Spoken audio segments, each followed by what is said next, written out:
considero, doutor, como eu considero esse processo ilegítimo e a denúncia uma farsa, eu estou aqui em respeito à lei, em respeito à nossa Constituição, mas com muitas ressalvas com o comportamento dos procuradores da Lava Jato. Essa do elevador é uma das anomalias da denúncia do Ministério Público. Em qual sentido, senhor presidente? Pelo menos do pessoal da Lava Jato. Quer dizer, eu vi pela imprensa de que o Ministério Público tinha dito que eu tinha pedido para o Léo e colocar o elevador. Isso aqui, doutor, é uma escada caracol. Você deve conhecer essa escada. Certo. Essa escada tem 16 degraus. Essa escada é do meu apartamento, em que eu moro há 18 anos. A dona Marisa, 6 anos, há exatamente 6 anos, ela tomava remédio todo santo dia para dona Cartilhagem. Será que alguém de bom senso nesse país imagina que eu ia pedir um elevador num apartamento que não era meu e deixar de pedir para fazer um apartamento no prédio que a dona Marisa mora há 20 anos e que tomava remédio todo santo dia? É no mínimo, doutor, cumprir o ditado de que quem conta uma mentira passa a vida inteira mentindo para justificar a primeira mentira. Aqui, na sua sala, tiveram 73 testemunhas. Grande parte de acusação do Ministério Público. Certo. E nenhuma me acusou. O que aconteceu nos últimos 30 dias, doutor Moro, vai passar para a história como o mês Lula. Sei. Porque foi o mês em que vocês trabalharam, sobretudo o Ministério Público, para trazer todo mundo para falar uma senha chamada Lula. Sabe? O objetivo era dizer Lula. Se não dissesse Lula, não valia. O senhor entende que existe uma conspiração? Eu entendo e acompanho pela imprensa de que pessoas como Léo Pinheiro está já há algum tempo querendo fazer delação. Sim. Primeiro ele foi condenado a 23 anos de cadeia. Depois se mostra na televisão como é que vive a vida de nababo dos delatores. Sim. E o cara fala, porra, eu estou condenado a 23 anos. Sabe? E os delatores, sabe, pagaram uma parte e estão vivendo essa vida. Sabe? Então, delatar virou, na verdade, quase que o avaral de soltura dessa gente. Eu tenho acompanhado, estou atento e estou percebendo que eu vou discutir em algum momento o contexto. O contexto está baseado no PowerPoint mal feito, mentiroso, certo, doutor, da Operação Lava Jato. Senhor ex-presidente, nós aliás, estamos aqui fazendo o doutor Delayol, que fez a apresentação, não está aqui. Deveria estar aqui. Para ele explicar aquele famoso PowerPoint. Certo. Sabe? Aquilo é uma caçamba, onde cabe tudo. Aquele PowerPoint, doutor, não está julgando Lula, pessoa física ou pessoa jurídica. Está julgando Lula, presidente da República. Certo. E isso eu quero discutir. O senhor, ex-presidente e sua esposa pleitearam ao OAS em algum momento a restituição dos valores pagos pela cota do apartamento 141? Nós entramos com um processo, está na justiça, para a gente requerer o que foi pago. O senhor, ex-presidente, se recorda quando isso ocorreu? Não tenho a data. Mas ocorreu. Consta no processo que essa restituição foi solicitada ao OAS somente em 26 de 11 de 2015. Eu não sei Seria isso? Eu não sei quando foi requisitado. Esse documento está no evento 85, Alt 11. O que eu sei é que, tanto quanto eu, a Bangkok foi taxada de uma organização criminosa pelo Ministério Público. Faz 2 meses que a Bangkok foi absolvida, o Vacari foi absolvido, e ninguém que o acusou teve a coragem de pedir desculpas. Senhor presidente, o senhor tendo indicado, ou pelo menos dado a palavra final para indicação ao Conselho de Administração da Petrobras de Paulo Roberto Costa, Renato Souza Duque, Nestor Cunati Cerveró e Jorge Zuizelada, o senhor não tinha conhecimento de nenhum dos crimes por eles praticados enquanto diretores da Petrobras? Não. Ou desse esquema criminoso que alguns deles confessaram? Nem o senhor, nem o Ministério Público, nem a Petrobras, nem a imprensa, nem a Polícia Federal. Todos nós só ficamos sabendo quando foi pego no grampo a conversa do Youssef com o Paulo Roberto. Eu indago ao senhor essa porque foi o senhor que indicou o nome deles, né? Ao Conselho de Administração da Petrobras é uma situação diferente minha, que eu não tenho nada a ver com isso. Nunca participei dessas indicações. Não, o senhor que soltou o Youssef e mandou grampear, o senhor podia saber mais do que eu. Não, eu decretei a prisão do Alberto Youssef, foi um pouco diferente. Minha participação mais orgulhosa que eu tenho foi em dezembro, quando nós autorizamos a capitalização da Petrobras, e logo eu, que pensava que era socialista, fiz a maior capitalização da história da humanidade. 70 bilhões para capitalizar a Petrobras e transformar ela na segunda empresa petroleira do mundo. Doutor Moro, o senhor se sente responsável da Operação Lava Jato ter destruído a indústria da construção civil nesse país? O senhor se sente responsável por 600 milhões de pessoas que já perderam emprego no setor de óleo e gás da construção civil? Eu tenho certeza que não. Quando o juiz e os acusadores se submetem à imprensa para poder prender as pessoas, aí tudo mais é possível, doutor. De que forma que o juiz teria submetido à imprensa? Eu vou lhe dizer uma coisa, doutor. O senhor disse... debate entre Vossa Excelência e o ex-presidente. O senhor disse no artigo que o senhor escreveu, copiando as mãos limpas da Itália, de que se a imprensa não ajudar, não tem como prender rico e político. Então aí vamos deteriorar, vamos degradar a imagem das pessoas na imprensa. Eu vi o depoimento do Léo. Eu conheço o Léo antes e conheço o Léo naquele depoimento. Senhor presidente, depois do cidadão condenado a 23 anos de cadeia ser chamado para a coisa mais importante que ele tem que falar é que o Lula sabia. Depois de condenarem e execrar a imagem de um pai de família que, por mais errado que tenha, merece respeito, como o Duque, há 40 anos de cadeia, e depois prometer a ele liberdade se a senha for falar, o Lula sabia. Quem prometeu liberdade? Eu vi. Doutor, não, eu estou vendo isso pela imprensa há tempo, doutor. Quem prometeu eu estou vendo pela imprensa há tempo. Ele vai fazer delação premiada, e na delação, a condicionante, já faz alguns meses que eu vejo pela imprensa, no caso do Léo, alguns anos, é citar o nome do Lula. Cita o nome do Lula, cita o nome do Lula, cita o nome do Lula, se não citar não vale, cita o nome do Lula. E aí, doutor, me desculpe com todo o respeito que eu tenho pelo seu trabalho. Esse último mês foi o mês Lula, em que a senha era Lula. Vamos chamar todo mundo. Se pudesse ressuscitar o Conde de Monte Cristo, ele viria aqui e falar, foi o Lula o culpado. Tá certo. Vamos então, doutor, aqui, eu tenho que dizer uma coisa, eu tenho consciência do que eu fiz. Certo. E eu não fiz o que meus adversários pensam que eu fiz. Senhor presidente, eu acho que o senhor, quem se baseia em informações muito da imprensa é do senhor. O senhor acabou de me perguntar coisa da imprensa, doutor Moro? Não, acabou. Só sabe que eu fui prestar um depoimento na Polícia Federal? O cidadão me pegou um jornal de uma cidadezinha pequena do Ceará. Eu falei, puxa vida, como vocês estão evoluindo, foram até uma cidadezinha, sabe? E que talvez um deputado tivesse eleitor lá. Ele deu uma declaração. Senhor ex-presidente, Excelência, só para um registro. Sequer tem aí acordo de colaboração e ninguém prometeu liberdade a ele. Não, mas eu estou vendo, doutor. Como é que não prometeu? Eu estou vendo. Aonde? Isso acontece, eu estou vendo. O cidadão passou outro dia na televisão. Um mora numa praia não sei aonde, o outro mora num não sei aonde, sabe, num condomínio que só tem desembargador. O outro mora num apartamento não sei de onde, fumando charuto cubano com dinheiro roubado. Essas pessoas foram presas. Foram presas, delataram e saíram para gastar a partir do dinheiro. E os que estão presos agora, que estão condenados há tantos anos, se sentem no meio de falar, bom, se o problema é falar o nome do Lula, se fosse minha filha, vá lá. Se fosse minha mulher, mas do Lula? Ele já nem é presidente, deixa eu citar ele aqui. A defesa gostaria de fazer um registro de que o mesmo jornal Folha de São Paulo, que foi objeto, inclusive, de perguntas formuladas por Vossa Excelência, só este jornal, Folha de São Paulo, fez 2 matérias com a afirmação de que haveria a condicionante de que o senhor Léo Pinheiro só teria a sua delação aceita se citasse o nome do ex-presidente Lula.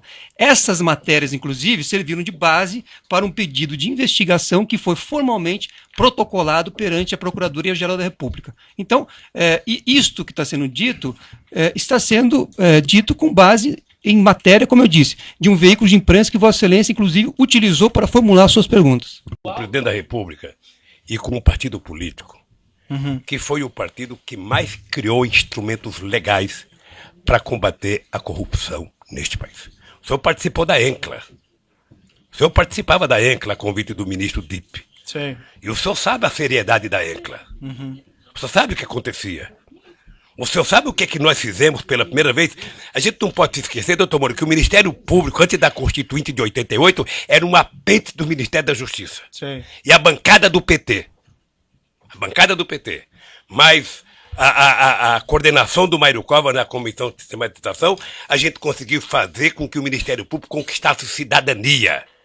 E no meu governo, eu aumentei a cidadania, escolhendo pela primeira vez um desejo dos procuradores de que o procurador-geral fosse escolhido pelo próprio Ministério Público. E foi assim. Certo. Não sei se vai continuar assim. Mas mais ainda, doutor, mais ainda. Nós aprimoramos a lei da eleição premiada.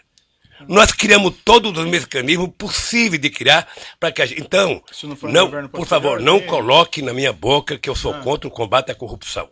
Doutor, eu, na verdade, tenho horas e horas para falar sobre esse assunto. Mas uma coisa que é importante ter claro é o seguinte. Isso já passou. Eu já fui julgado 3 vezes pelo povo brasileiro. Você se lembra como é que foi a campanha de 2006? A campanha de 2006, eu era triturado a cada debate da televisão sobre a corrupção. Sim. Eu fui eleito com 62% dos votos. Quando terminou o meu mandato, em outubro de 2010, quando a gente elegeu a presidenta Dilma, foi a outra aprovação minha. Mas em setembro, doutor Moro, eu alcancei 87% de bom e ótimo nas pesquisas de opinião pública. 10 de regular e apenas 3 de ruim péssimo, que deve ter sido no gabinete do Comitê dos Tucanos. Ou seja, então eu já fui julgado muitas vezes pelos meus gestos administrativos. Aliás, eu queria aproveitar, já que você falou dessa coerção. Determine que a Polícia Federal devolva os iPads dos meus netos. É uma vergonha. iPad de neto de 5 anos. Está desde março do ano passado. Tem que só pedir a restituição que é devolvido. Não. Já pedi, já foi falar.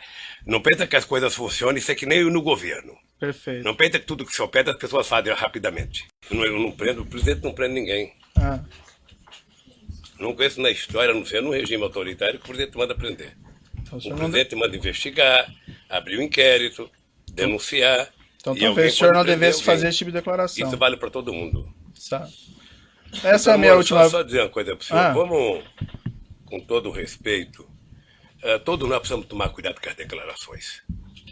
O senhor sabe, por exemplo, a mágoa profunda que eu tenho do vazamento das minhas conversas com a minha mulher e dela com o filho dela. Sabe? Profunda a minha mágoa. Sabe? Eu nunca falei nada. Eu tô tranquilo.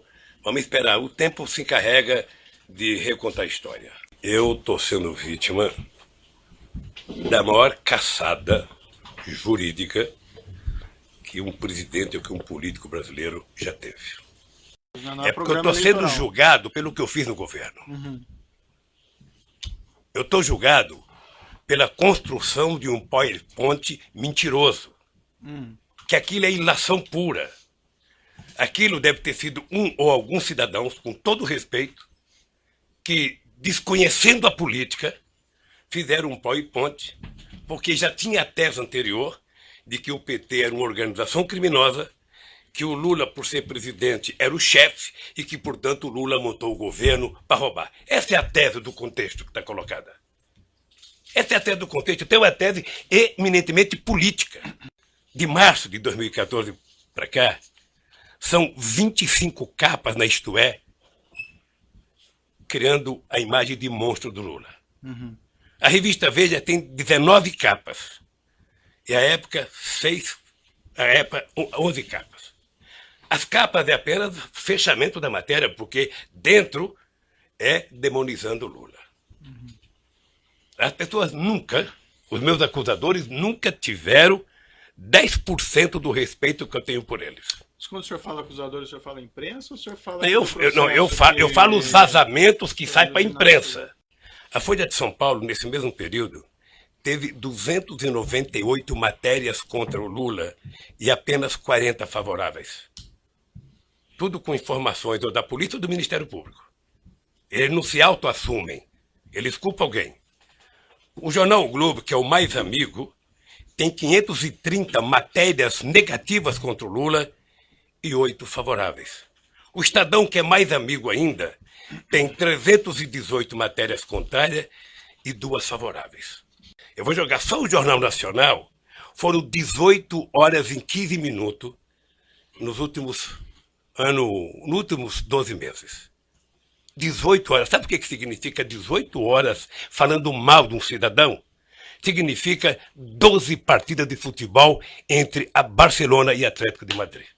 Eu estou falando apenas do Jornal Nacional, que é mais importante, mas eu puder pegar Bom Dia Café, Bom Dia Almoço, Bom Dia Não Sei das Contas, Bom Dia Janta, Jornal da Zona, Jornal da 10, em todos os canais de televisão.